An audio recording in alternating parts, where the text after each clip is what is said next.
Time to continue our story.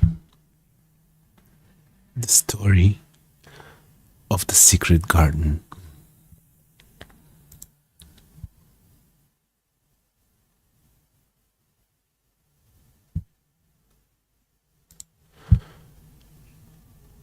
Chapter 18. Thou must not waste no time.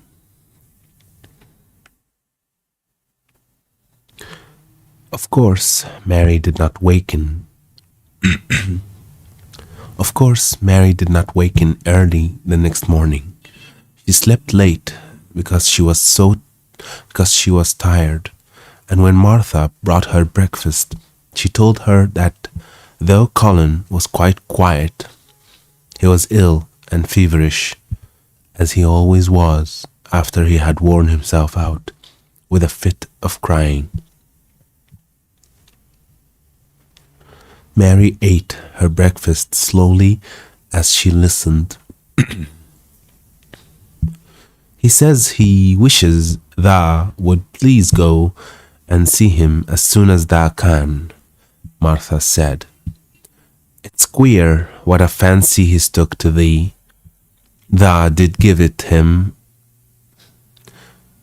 last night for sure, didn't thou? Nobody else would have dared to it. Nobody else would have dared to do it. Ah, poor lad. He's been spoiled till salt won't save him. Mother says as the two worst things as can happen to a child is never to have his own way, or always to have it. She doesn't know which is the worst. Thou was in a fine temper thyself, too. But he says to me when I went into his room, please ask Miss Mary if she'll please come and talk to me. Think of him saying, please, will you go, miss? I'll run and see Dickon first, said Mary. No, I'll go and see Colin first and tell him I know what I'll tell him, with a sudden inspiration.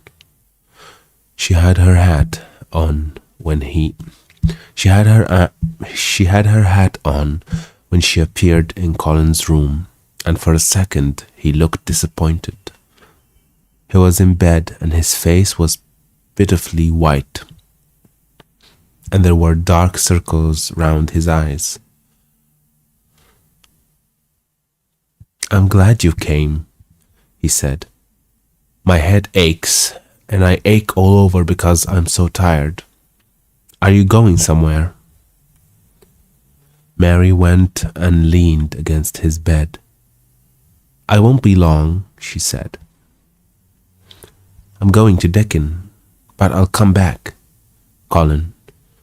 It's something about the secret garden. His whole face brightened, and a little color came into it. Oh, is it? He cried out. I dreamt about it all night. I heard you say something about grey changing into green, and I dreamed I was standing in a place all filled with trembling little green leaves, and there were birds on nests everywhere, and they looked so soft and still. I'll lie and think about it until you come back.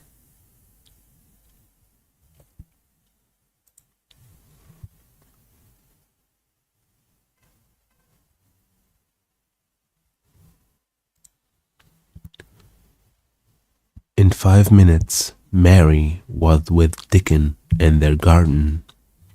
The fox and the crow were with him again, and this time he had brought 2 tame squirrels. I came over on the pony this morning, he said. He is a good little chap, Jump is.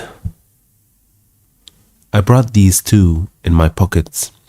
This here one, he's called Nut, and this here other one's called Shell. When he said nut, one squirrel leaped onto his right shoulder, and when he said shell, the other one leaped onto his left shoulder. When they sat down on the grass, with Captain curled at their feet, Soot solemnly listened.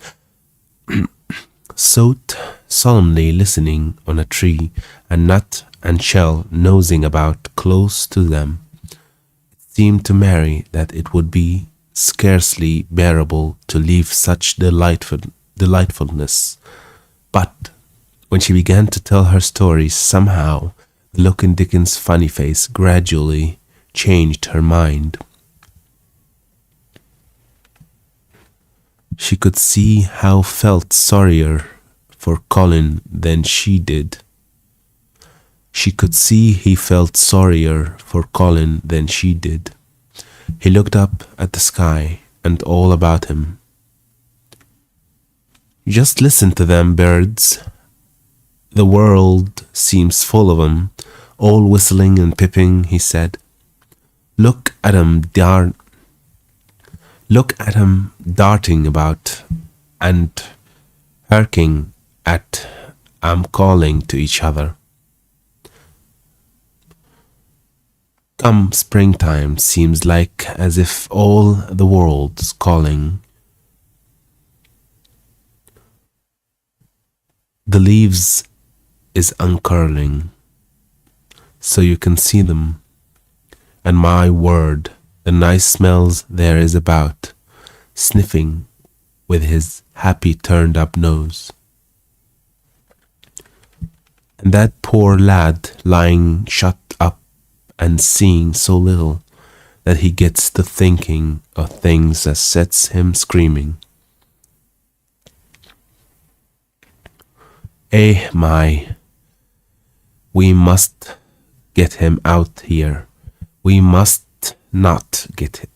get him watching and listening and sniffing up the air and get him just soaked through sunshine, and we must not lose no time about it. When he was very much interested, he often spoke quite broad Yorkshire, though at other times he tried to modify his dialect so that Mary could better understand. But she loved his broad Yorkshire, and had in fact been trying to learn to speak it herself. So she spoke a little now. Aye, what we must, she said, which meant yes, indeed we must. I'll tell thee what us will do first, she proceeded, and Dickon grinned, because when the little wench tried to twist her tongue into speaking Yorkshire, it amused him very much.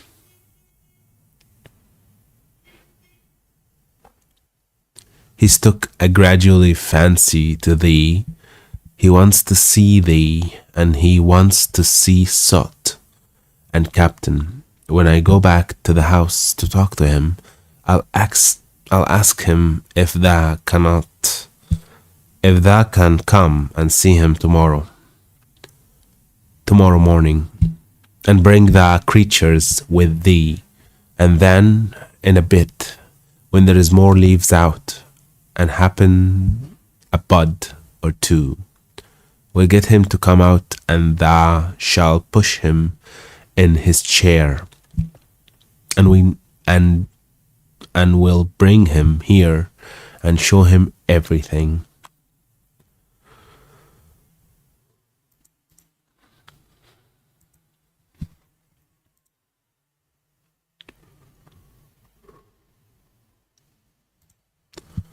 When she stopped, she was quite proud of herself. She had never made a long speech in Yorkshire before, and she had remembered very well. Thou mustn't talk a bit of Yorkshire like that to Mr. Colin, Dickon chuckled. Thou'll make him laugh, and there's not as good for ill folk as laughing is. Mother says she believes as half an hour of good laugh every morning would cure a chap as was making ready for typhus fever.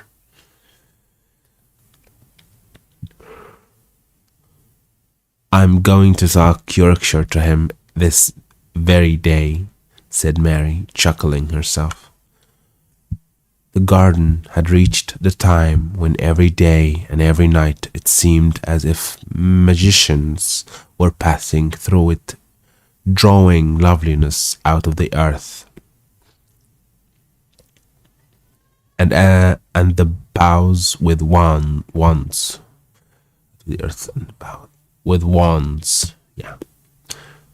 It was hard to go away and leave it all, particularly as Nut had actually crept on to her dress, and Chell had scrambled down the trunk of the apple tree they sat under, and stayed there looking at her with inquiring eyes.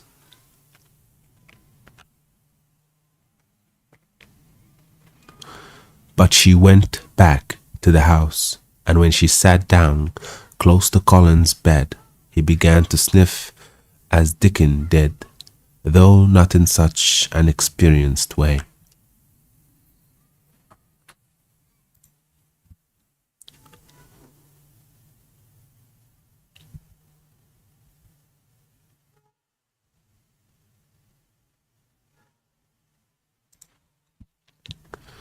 You smell like flowers and fresh things, he cried. He cried out quite joyously. What is it you smell of? It's cool and warm and sweet all at the same time. It's the wind of the moor, said Mary. It comes of sitting on the grass under a tree with Dickon and with Captain and Sot and Nut and Shell and the springtime and out of doors and sunshine as smells so gradely.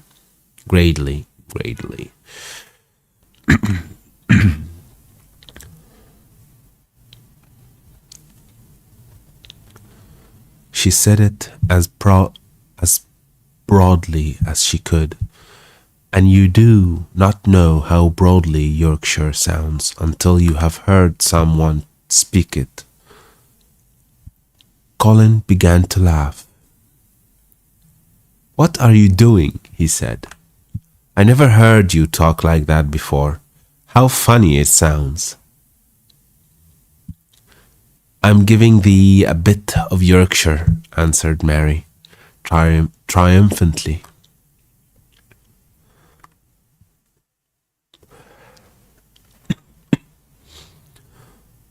I can talk as gradily as Dickon and Martha can, but thou sees I can shape a bit. Doesn't thou understand a bit of Yorkshire when thou hears it? And thou a Yorkshire lad, thistle, bred and born. I wonder thou'rt not ashamed of thy face. And then she began to laugh.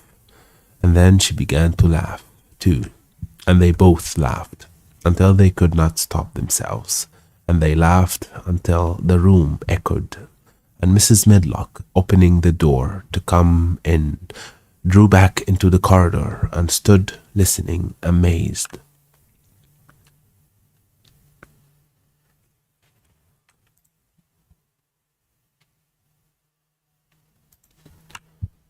Well, upon my word, she said, speaking rather broad Yorkshire herself, because there was no one to hear her, and she was so astonished.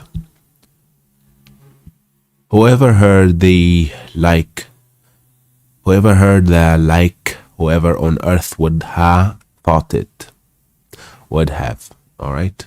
Whoever heard whoever th- heard this, like whoever on earth would have thought it. There was so much to talk about.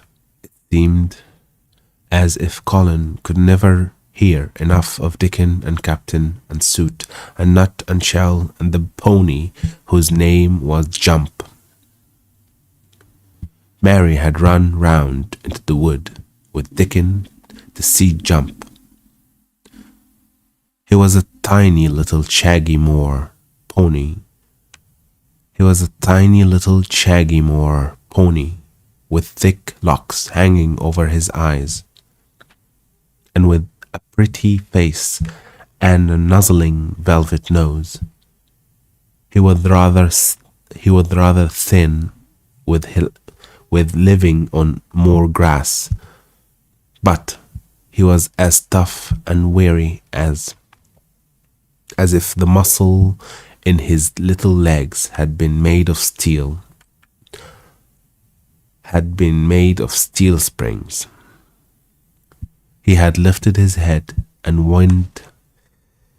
whinnied softly. That's supposed to be sound of the horse whinnied softly the moment he saw Dickon, and he had trotted up to him and put his head across his shoulder, and then Dickon had talked into his ear, and Jump had talked back in odd little whinnies and puffs and snorts. Dickon had made him give Mary his small front hoof and kiss her on her cheek with his velvet muzzle.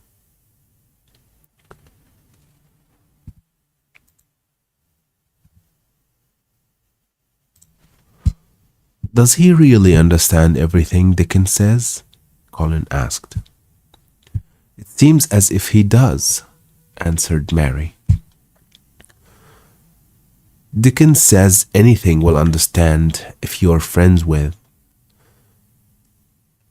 Dickon says anything will understand if you are friends with it, for sure, but you have to be friends for sure.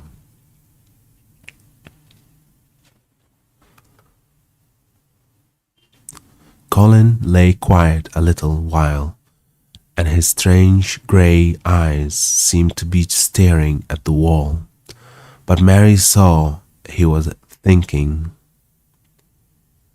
I wish I was friends with things, he said at last. But I'm not.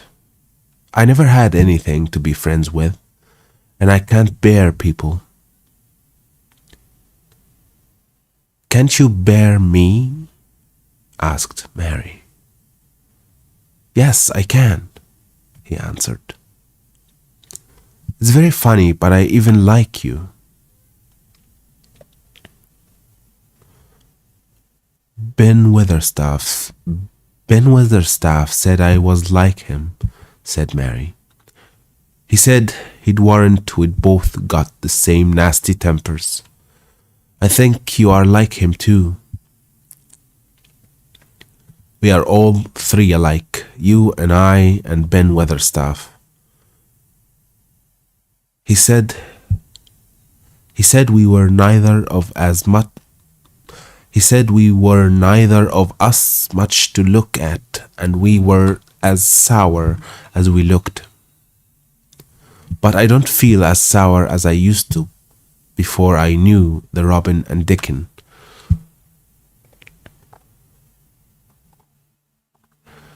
Did you feel as if you hated people?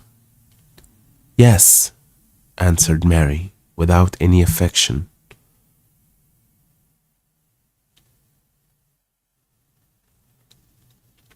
I should have detested you if I had seen you before I saw the Robin and Dickon.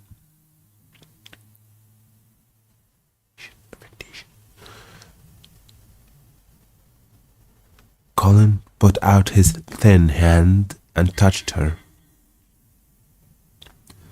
Mary, he said, I wish I hadn't said what I did about sending Dickon away.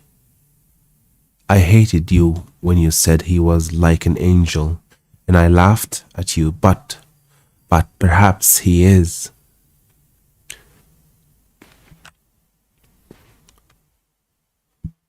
Well, it was rather funny to say it, she admitted frankly, because his nose does turn up and he has a big mouth and his clothes have patches all over them and he talks broad Yorkshire.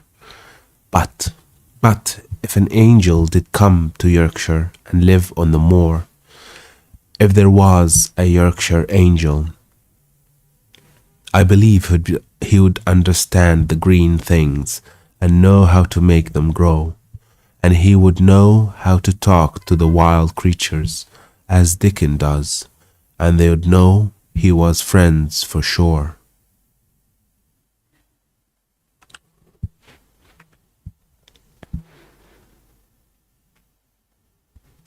I shouldn't mind Dickon looking at me, said Colin. I want to see him. I'm glad you said that, answered Mary, because quite suddenly it came into her mind that this would the minute tell him.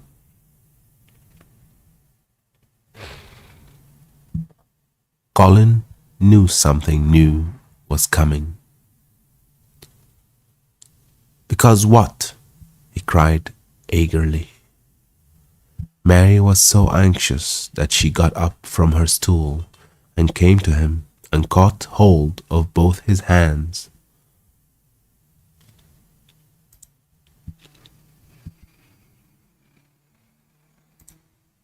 Can I trust you? I trusted Dickon because birds trusted him. Can I trust you? For sure, she implored. Her face was so solemn that he almost whispered his answer. Yes, yes. Well, Dickon will come to see you tomorrow morning, and he'll bring his creatures with him. Oh, oh, Colin cried out in delight.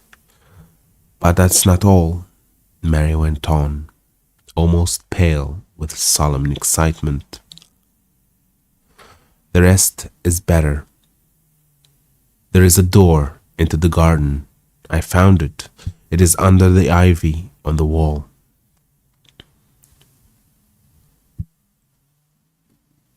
If he had been a strong, healthy boy, Colin would probably have shouted, hooray, hooray, hooray. But he was weak and rather hysterical. His eyes grew bigger and bigger, and he gasped for breath.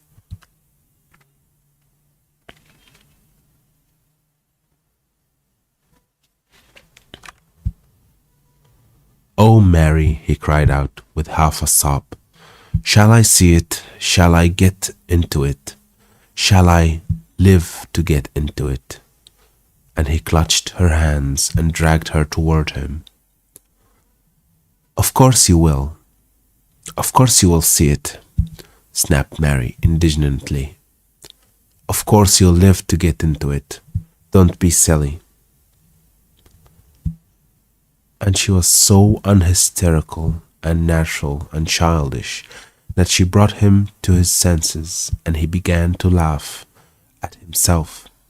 And a few minutes afterward, she was sitting on her stool again, telling him not what she imagined the secret garden to be like, but what it really was. And Colin, aches and tiredness were forgotten, and he was listening, enraptured.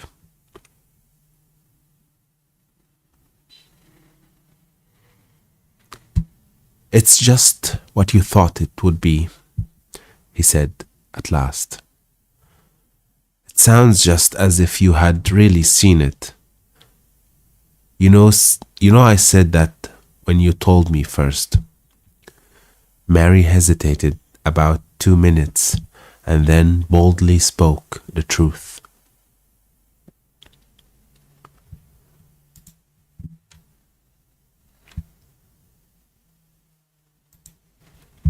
I had seen it, and I had been in, she said.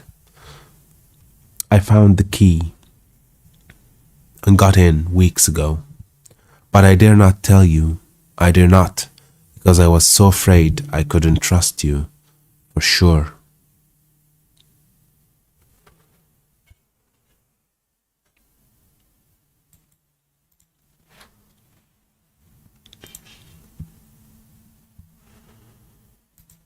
Chapter 19. It has come. Of course, Dr. Craven had been sent for the morning after Colin. Of course, Dr. Craven had been sent for the morning after Colin had had his tantrum. He was always sent for at once when he was always sent for at once. He was always sent for at once when such a thing occurred, and he always found, when he arrived, a white shaken boy lying on his bed, sulky and still, so hysterical that he was ready to break into fresh sobbing at the least word. In fact, Dr. Craven dreaded and detested the difficulties of these visits.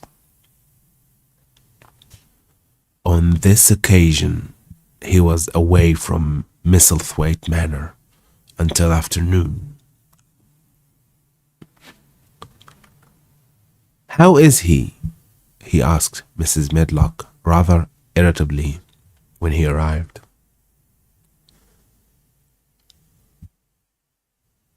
"He will break a blood vessel in one of these fits some day. The boy is half insane with hysteria and self-indulgence.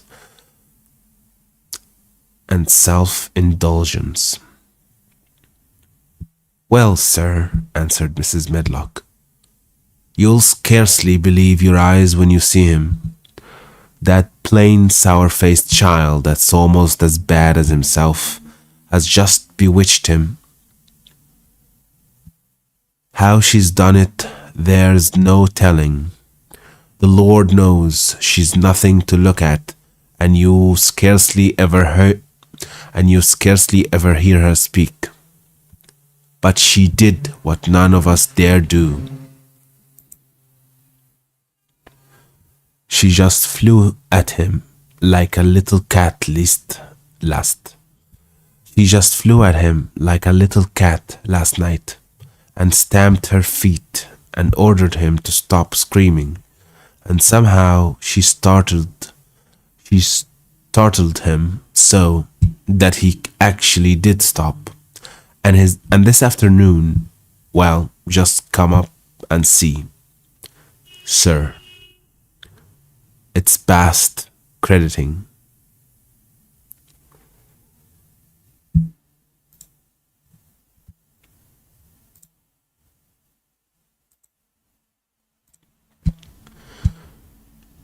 The scene with Dr. Craven beheld when he entered his patient's room was indeed rather astonishing to him.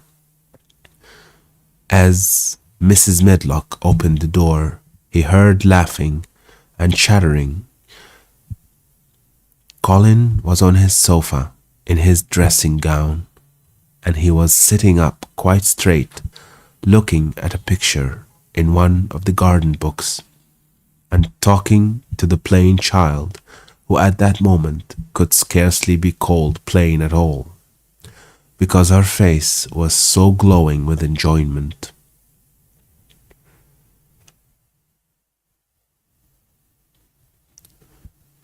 "Those long spires of blue ones will have a lot of those," Colin was announcing. "They are called delphiniums. Dickens says they are larkspurs made big and grand," cried Mistress Mary. "There are clumps there already." Then They saw Dr. Craven and stopped. Mary became quite still, and Colin looked fretful. "I am sorry to hear you were ill last night, my boy," Dr. Craven said a trifle nervously. He was rather a nervous man. "I'm better now, much better," Colin answered, rather like a Raja. "I'm going out in my chair in a day or two, if it's fine. I want some fresh air." Dr. Craven sat down by him and felt his pulse and looked at him curiously. "It must be a very fine day," he said, "and you must be very careful not to tire yourself." "Fresh air won't tire me," said the young Raja.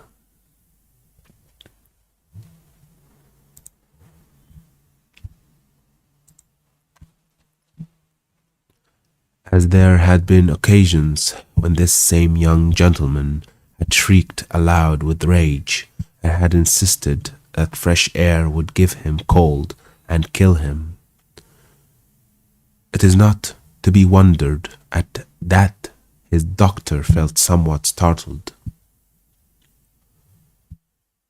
"I thought you did not like fresh air," he said. "I don't when I am by myself," replied the Raja. "But my cousin is going out with me." "And the nurse, of course," suggested Dr. Craven. "No, I will not have the nurse," so magnificently that Mary could not help remembering how the young native prince had looked with his diamonds and emeralds and pearls stuck all over him, and the great rubies on the small dark hand he had waved to command his servants to approach with salams and receive his orders.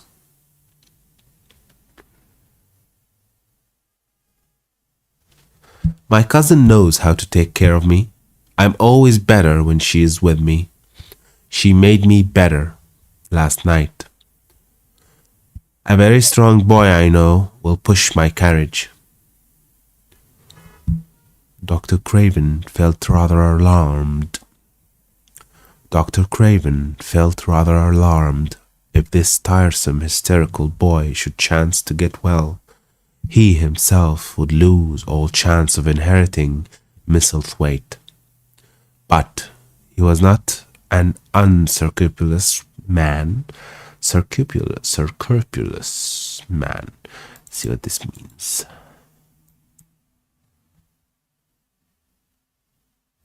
Oh, without conscience. Interesting. It's a man without conscience. Okay. Unscrupulous man. But he was not an unscrupulous man, though he was a weak one, and he did not intend to let him run into actual danger. "He must be strong boy and a steady boy," he said, "and I must know something about him. Who is he? What is his name?" "It's Dickon," Mary spoke up suddenly. She felt somehow that everybody who knew the moor must know Dickon. And she was right, too. She saw that in a moment Dr. Craven's serious face relaxed into a relieved smile.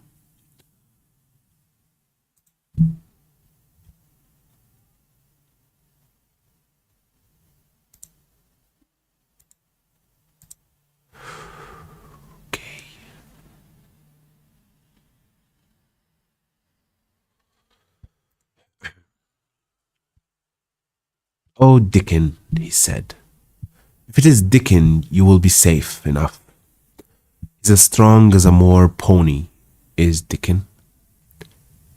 "And he's trusty," said Mary. He's the trustiest lad in Yorkshire," She had been talking Yorkshire to Colin and she forgot herself.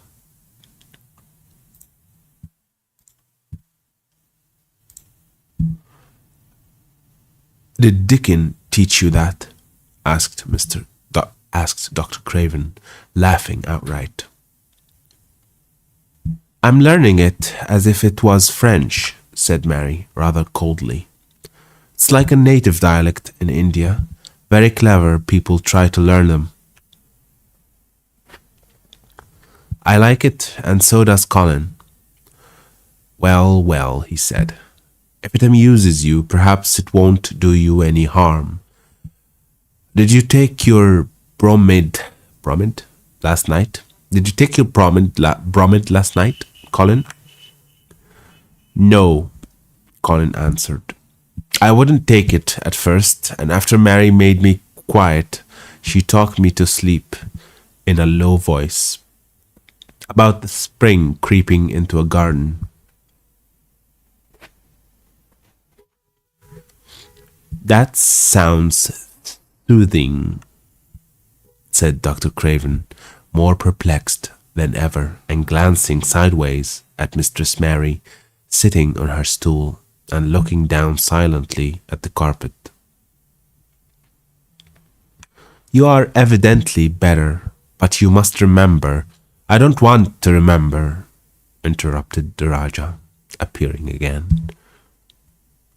When I lie by myself and remember, I begin to have pains everywhere, and I think of things that make me begin to scream, because I hate them so. If there was a doctor anywhere who could make you forget you were ill instead of remembering it, I would have him brought here. And he waved a thin hand which ought really to have been covered with royal signet rings made of rubies. It is because my cousin makes me forget that she makes me better.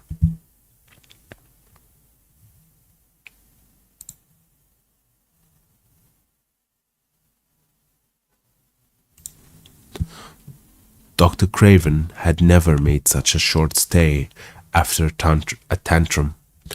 Usually, he was obliged to remain a very long time and do a great many things.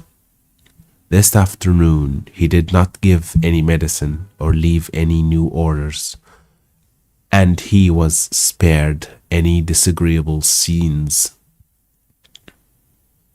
When he went downstairs, he looked very thoughtful, and when he talked to Mrs. Medlock in the library, she felt that he was a much puzzled man. Well, sir, she ventured, could you have believed it? It is certainly a new state of affairs, said the doctor, and there is no denying it is better than the old one.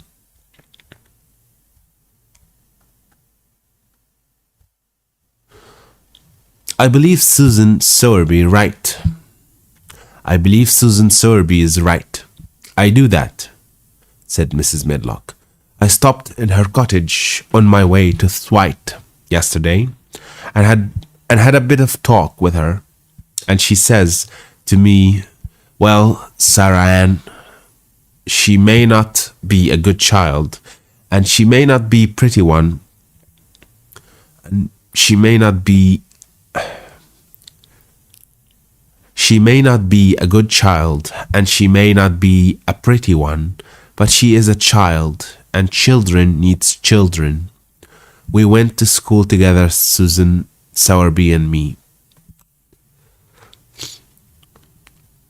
She's the best sick nurse I know, said Dr. Craven. When I found her in a cottage, I know the chances are that I shall save my patient.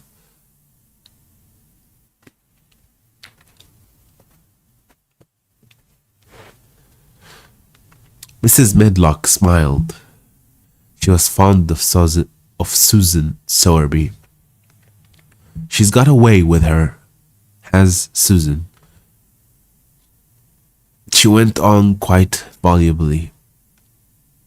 I've been thinking, I have been, I have been thinking all morning of one thing he said yesterday, she says.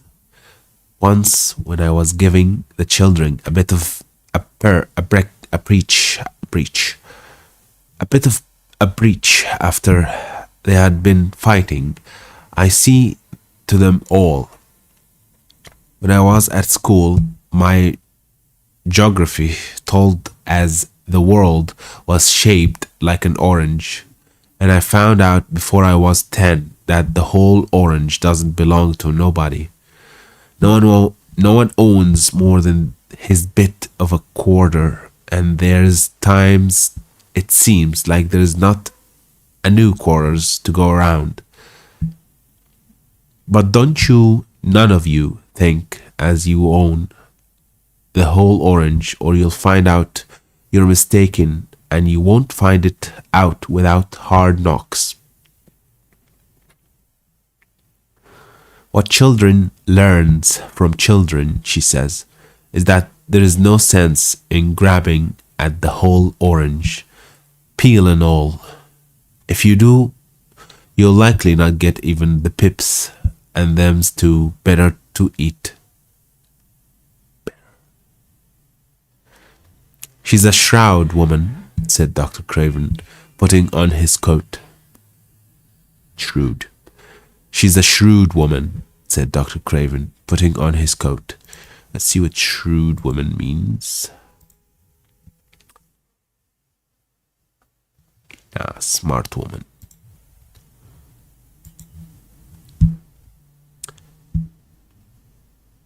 Well, she's got a way of saying things, ended Mrs. Medlock. Much pleased. Sometimes I've said to her, "Ah, Susan, if you was a different woman and didn't talk such broad Yorkshire, I've seen the times when I should have said you was clever." That night, Colin slept without once awakening, and when he opened his eyes in the morning, he lay still and smiled without knowing it. Smiled because he felt so curiously comfortable. It was actually nice to be awake, and he turned over and stretched his limbs luxuriously.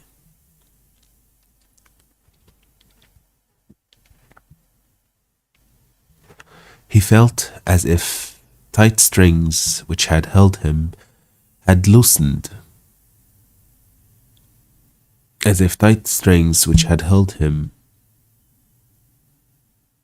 had loosened them, had loosened themselves and let him go. He did not know that Dr. Craven would have said that his nerves had relaxed and rested themselves. Instead of laying and staring at the wall and wishing he had not awakened, his mind was full of the plans he and Mary had made yesterday, of pictures of the garden and of Dickon and his wild creatures. It was so nice to have things to think about, and he had not been awake more than 10 minutes when he heard feet running along the corridor, and Mary was at the door. The next minute she was in the room and had run across to his bed, bringing with her a waft of fresh air full of the scent of the morning.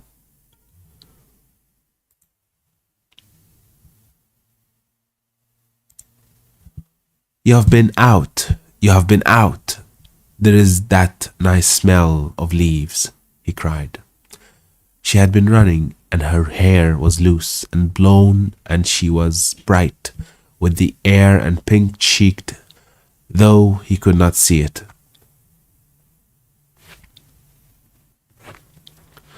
"It's so beautiful," she said, a little breathless with her speed. "You never saw anything so beautiful. It has come. I thought it had come that other morning, but it was only coming. It is here now. It has come. The spring. Dickon says so. Has it? Cried Colin, and though he really knew nothing about it, he felt his heart beat. He actually sat up in bed. Open the window, he added, laughing half with joyful excitement and half at his own fancy. Perhaps we may hear golden trumpets. And though he laughed, Mary was at the window in a moment, and in a moment more it was opened wide, and freshness and softness and scents and birds' songs were pouring through. That's fresh air, she said. Lie on your back and draw in long breaths of it. That's what Dickon does when he's lying on the moor.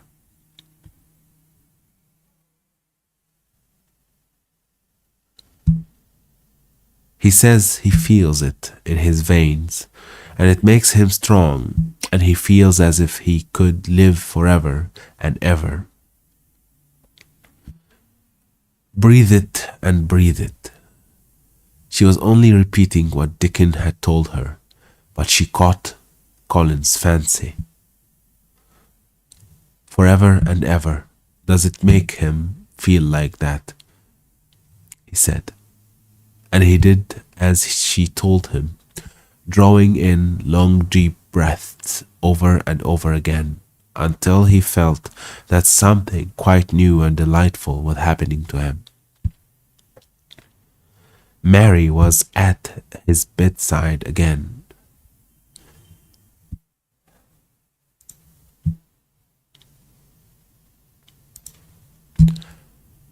Things are crowding up out of the earth, she ran on in a hurry. And there are flowers uncurling and buds on everything, and the green vial has covered nearly all the grey, and the birds are in such a hurry about their nests, for fear they may be too late, that some of them are even fighting for places in the secret garden. And the rose bushes look as wick can be, and there are prime roses in the lanes and woods, and the seeds we planted are up. And Dickon has brought the fox, and the crow and the squirrels, and a new-born lamb. And then she paused for a breath.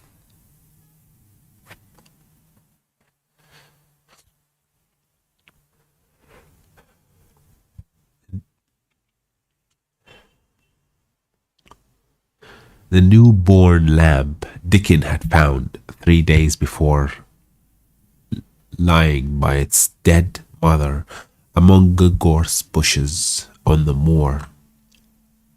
It was not the first motherless lamb he had found, and he knew what to do with it.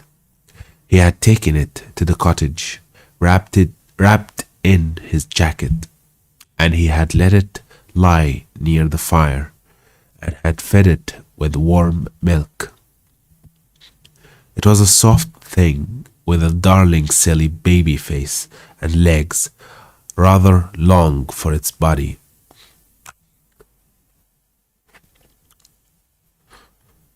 Dickon had carried it over the moor in his arms, and its feeding bottle was in his pocket with a squirrel. And when Mary had sat under a tree with its limp warmness huddled on her lap, she had felt as if she were too full of strange joy to speak. A lamb, a living lamb, who lay on your lap like a baby. She was describing it with a great joy, and Colin was listening and drawing in long breaths of air when the nurse entered. She started a little at the sight of the open window. She had sat stifling in the room many a warm day.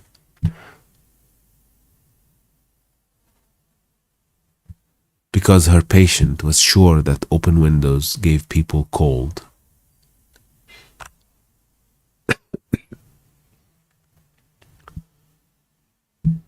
Are you sure you're not chilly, Master Colin? She inquired. No, was the answer. I'm breathing long breaths of fresh air. It makes you strong. I'm going to get up to the sofa for breakfast, and my cousin will have breakfast with me.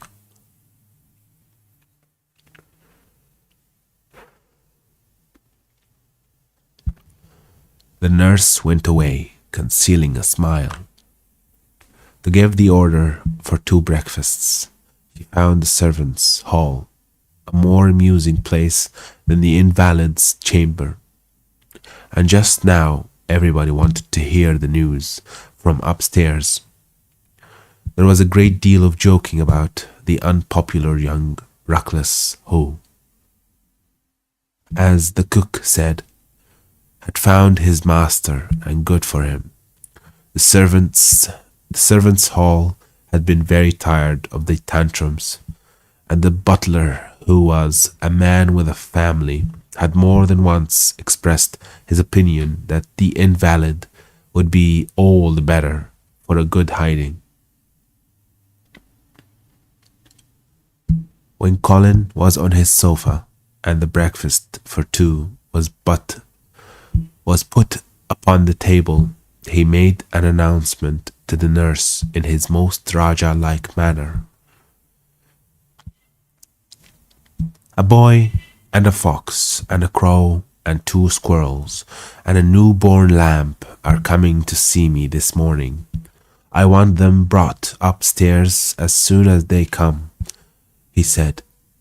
You are not to begin playing with the animals in the servants' hall and keep them there. I want them here. The nurse gave a slight gasp and tried to conceal it with a cough. Yes, sir, she answered. I'll tell you what you can do, added Colin, waving his hand. You can tell Martha to bring them here. The boy is Martha's brother. His name is Dickon, and he is an animal charmer.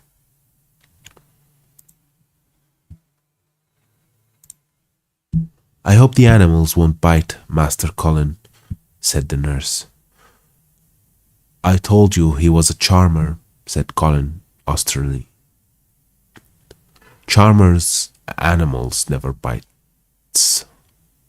Charmers' animals never bite. There are snake charmers in India, said Mary, and they can put their snakes' heads in their mouth. Goodness, shuddered the nurse. They ate their breakfast with the morning air pouring in upon them. Colin's breakfast was a very good one, and Mary watched him with serious interest. You will begin to get fatter just as I did, she said. I never wanted my breakfast when I was in India, and now I always want it. I wanted mine this morning, said Colin. Perhaps it was the fresh air. When do you think Dickon will come? He was not long in coming. In about 10 minutes, Mary held up her hand. Listen, she said. Did you hear a cow? Colin listened and heard it. The oddest sound in the world to hear inside a house. A hoarse cow cow. Yes, he answered. That's Soot, said Mary. Listen again. Do you hear a bleat? A tiny one. Oh, yes, cried Colin, quite flushing. That's the newborn lamb, said Mary. He's coming. Dickon's moorland boots were thick and clumsy, and though he tried to walk quietly, They made a clumping sound as he walked through the long corridors. Mary and Colin heard him marching until he passed through the tapestry door on to the soft carpet of Colin's own passage.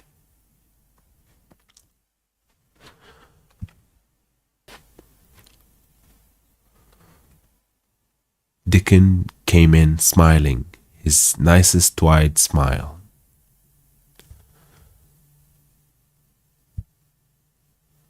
Dickon came in smiling, his nicest wide smile. The newborn lamb was in his arms, and the little red fox trotted by his side. Nut sat on his left shoulder, and Sot on his right, and Shell's head and paws peeped out of his coat pocket. Colin slowly sat up and stared, as he had stared when he first saw Mary. But this was a stare of wonder and delight. The truth was that in spite of all he had heard, he had not in the least understood what this boy would be like, and that his fox and his crow and his squirrels and his lamb were so near to him, and his friendliness, that they seemed almost to be part of himself. Colin had never talked to a boy in his life, and he was so overwhelmed by his own pleasure and curiosity that he did not even think of speaking.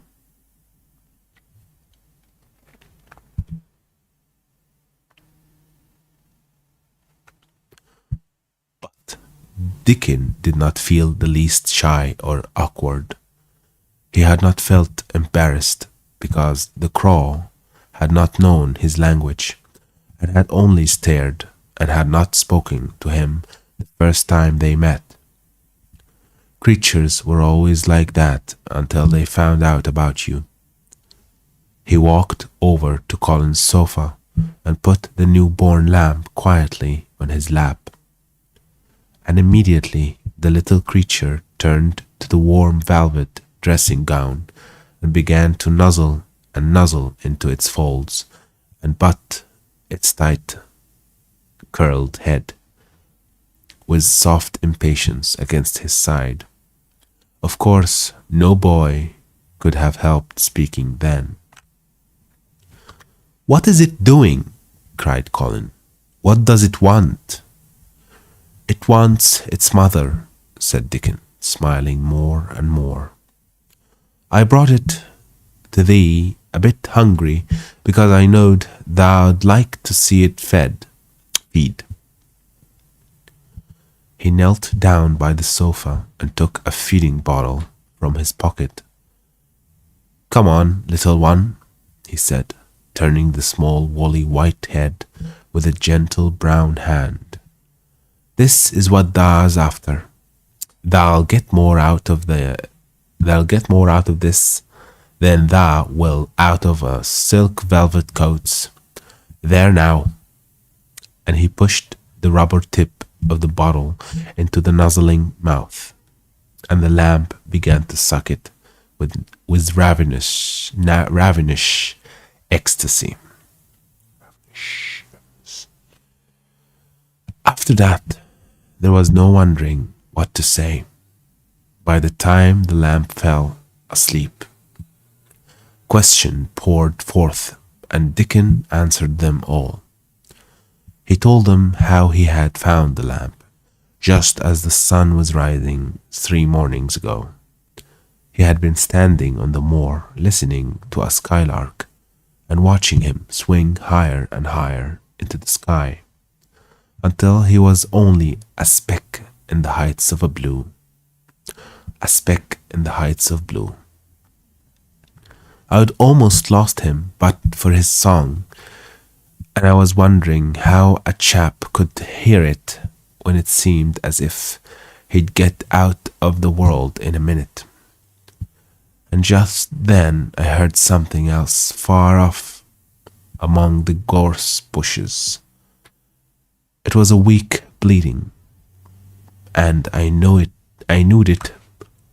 I knew it was a new lamp, as was hungry, and I knew it wouldn't be hungry if it hadn't lost its mother somehow. So I set off searching. I did have a look for it. I went in and out among the gorse bushes and round, and I always seemed to take the wrong turning. But at last I seed a bit of white by a rock on top of the moor, and I climbed up and found the little half dead, the little young one, little one, that's one. All right. I climbed up and found the little one half dead with cold and climbing. While he talked, Soot flew solemnly in and out of the open window and cawed remarks about the scenery, while Nut and Shell made excursions into the big trees outside and ran up and down trunks and explored branches. Captain curled up near Dickon, who sat on the hearth rug from preference. From preference. Let's see what this means. Yeah, from preference. Preference. Let's see what this means.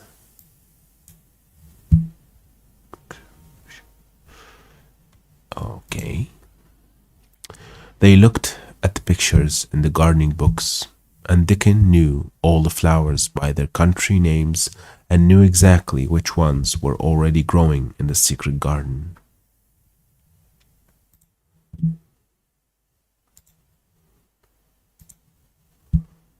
I could not say that their name, he said, pointing to one under which was written Aquilegia, but us calls that a columbine, and that there one it's a snapdragon, and they both grow wild in hedges. But these is garden ones, and they are bigger and grander. There is some big clumps of columbine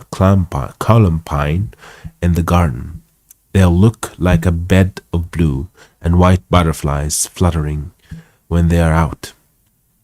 I'm going to see them, cried Colin. I'm going to see them. Aye, that's that.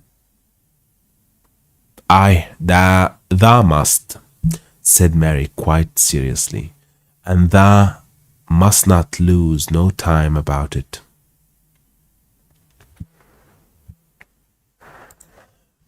And that will be it for today, and I will see you in the next one.